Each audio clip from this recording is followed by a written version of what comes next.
Here's a question.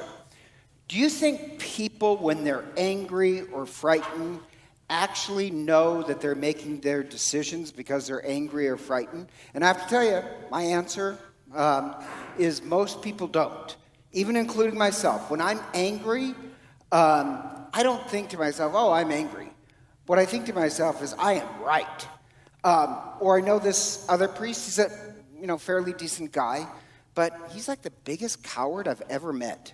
And he's not a bad person, but he always makes sure his homilies are so milquetoast. He never offends anybody.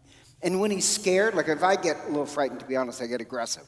When he's frightened, he puts on kind of this John Wayne act just so that other people will buy it. But to be honest, his life is governed by fear. And the sad part is, I don't think he even sees it. I don't think most people really do. And I'll give you another example. So this week was kind of a strange week because it was on Tuesday. Some guy was coming to Mass, very good person. I know him, he has a good heart, and he's leaving as I'm walking over here at 8:30, so I'm just like, why would you leave, not stay for Mass? And he's not going to stay because we require Mass. Okay, that's your choice. But then he gets angry about it. Just have to say, personally, I think that's strange. For really a half an hour, you can't wear a mask. You would deny yourself the presence of Christ because you're mad about a mask for a half an hour. Doesn't add up in my book, but that's okay. Then he does something a little strange where he points his finger and he says, I better never hear you say Black Lives Matter. So I say, oh, well, let me tell you, Black Lives Matter. Not just black lives, but all life is sacred. Everybody's life is sacred. Doesn't matter who you are, man, woman, Hispanic, Portuguese, German, Italian, everybody's life is sacred. I have always preached that. And he says, yeah, but that's a political statement. And I agreed with him.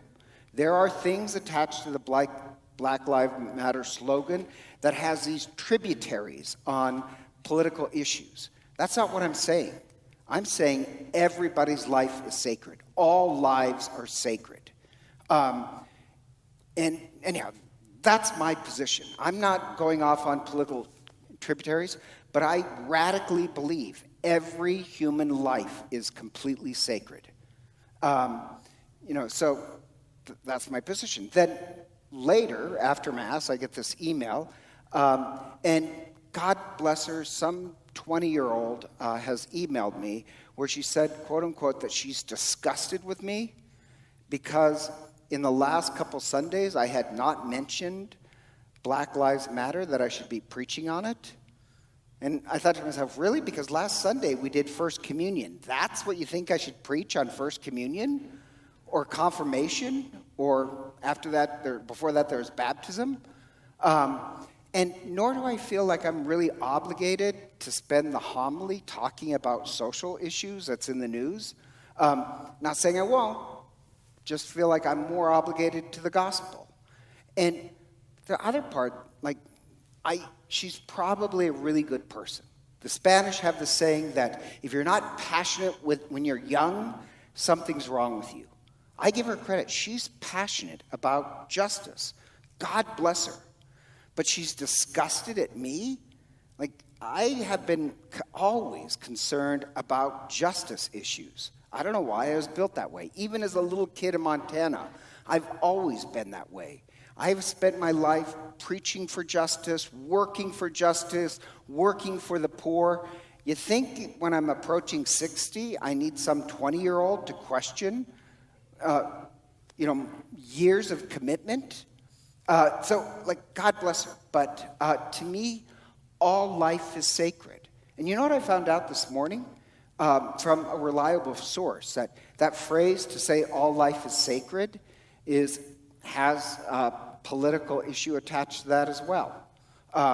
It's actually also a hate group against Jews, which makes no sense to me whatsoever. I don't know about that. All I know is all life is sacred. All life is sacred, and you must stand up for justice. So the Catholic Church has always preached this. It's not really anything new. What do you think Jesus meant when he said, love your neighbor? We're supposed to be taking that serious. And the only reason why I'm mentioning that is that they might be good people, but they're so wrapped up in anger and fear. Like there's just people, their teeth are set on edge. You say one thing wrong, and there's a fight. And this is probably too much information for you, but like I love debates and arguments and discussions. Like I loved growing up, like at our dinner table, there'd always be an argument about something. Love that. But then, starting in junior high, my dad started to drink heavily. And that's a different picture. So what would happen is once he would get drunk, it's the weirdest thing if you've never experienced it. Once he had too much to drink, you had like, I don't know why it is, but you'd have like 30 seconds where all of a sudden like the hair on the back of your neck would go up and you'd realize, oh God, a fight's coming on. And anything you say, that he'd find wrong. Does that make sense? It's not a conversation. It's not a discussion. It is a fight. And no offense, that's what I kind of feel what it's like living today. You say one thing wrong. You say all lives matter. Suddenly there's a fight. But what I mean by it is all lives matter. Every single one, and we stand up for justice. I'm not preaching this because of what happened this week. I'm saying this because, believe it or not, it's in all three readings. The first reading is really obvious. You have Jeremiah, who knows terror on every side.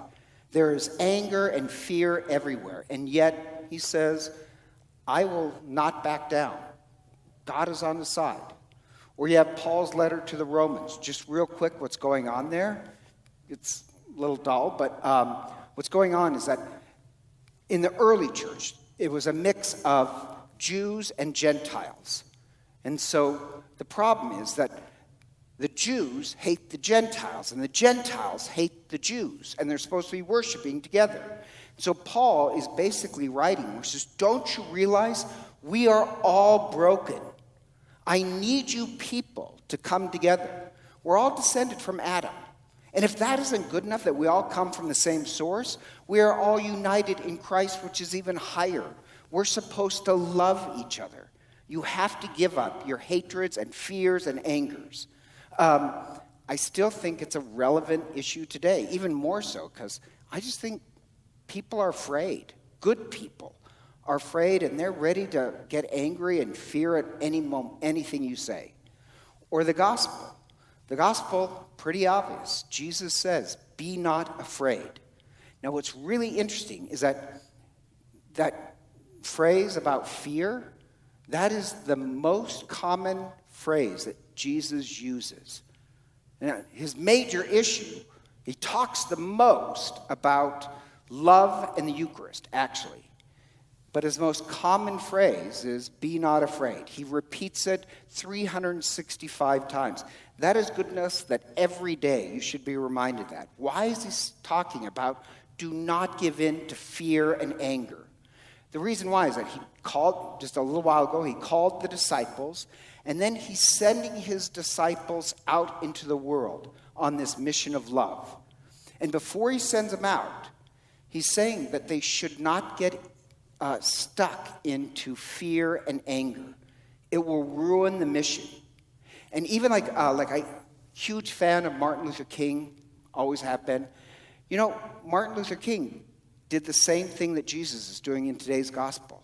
If like during the early civil rights movement, if you guys were going to be leading a protest, they would train themselves with weeks of prayer.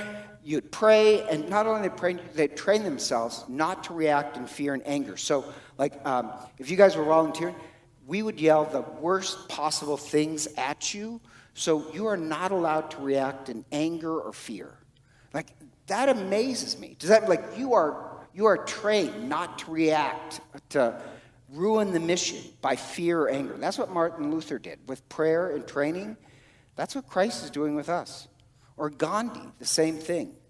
Gandhi's issue also was a spiritual issue, where Gandhi would tell his people, the British are not our enemy. Our greatest enemy is fear and anger. That's what we're setting out for. So Christ, when he's sending out his disciples, us, before he sends them on this mission of love, he's trying to train them not to give in to fear and anger. I think that message is really relevant today. And then what Jesus says is, basically paraphrasing, you should have your fears prioritized. Don't fear people that can hurt you with gossip or rejection or abuse you in any way. That shouldn't be your greatest fear. Your greatest fear is if you lose your soul, your very, very true self. That's what you should fear. If you give in to anger and fear, that's what you'll lose. Prioritize your fears. And so if we're on this mission of love, we shouldn't be afraid of rejection. We shouldn't be afraid of standing up for our faith or anything else. If we're going to have this mission of love and justice, we don't give in to anger and fear. And so in this odd way, I want to see the Eucharist as this pledge this weekend. The same way Martin Luther and Gandhi tried to train people not to give into it. Take this weekend as this pledge. When you receive the Eucharist, make it a pledge that you'll be true to Christ, that you'll be on this mission of love to make sure everybody's life is respected, everybody's life is sacred, that we are this force of justice, and that we will not be sidetracked into any issues of fear and anger. We're supposed to bring love into the world. And yet, if we don't train ourselves not to give in to fear and anger, we'll be going down the wrong way all the time. Take the Eucharist as this pledge. We are ones who won't give in to fear and anger. We'll be true to our mission of love. And so, together, let us stand.